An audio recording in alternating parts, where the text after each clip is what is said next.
اعوذ باللہ من الشیطان الرجیم، بسم اللہ الرحمن الرحیم۔ سامعین محترم، السلام علیکم ورحمۃ اللہ وبرکاتہ۔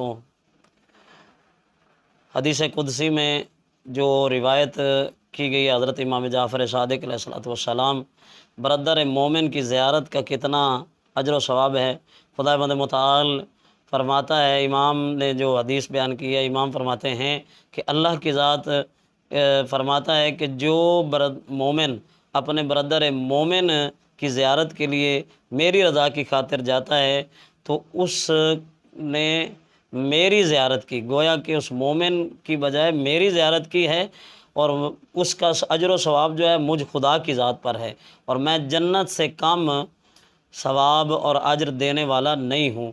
مومن کی زیارت کو جایا کریں۔ مومنین کی زیارت بہت فائدہ مند ہوتی ہے، انسان کے گناہ جھڑتے ہیں، پریشانیاں دور ہوتی ہیں۔ یہی فلسفہ ہے کہ مومن کی زیارت راہ خدا اور اللہ کی رضا کی خاطر مومنین کی زیارت کے لیے گیا کریں، اور اللہ کی ذات اگر توفیق دے دے تو امیر المومنین کی زیارت کریں۔ بہت بڑے فوائد بیان کیے گئے ہیں زیارت امیر المومنین علیہ الصلوۃ والسلام کے۔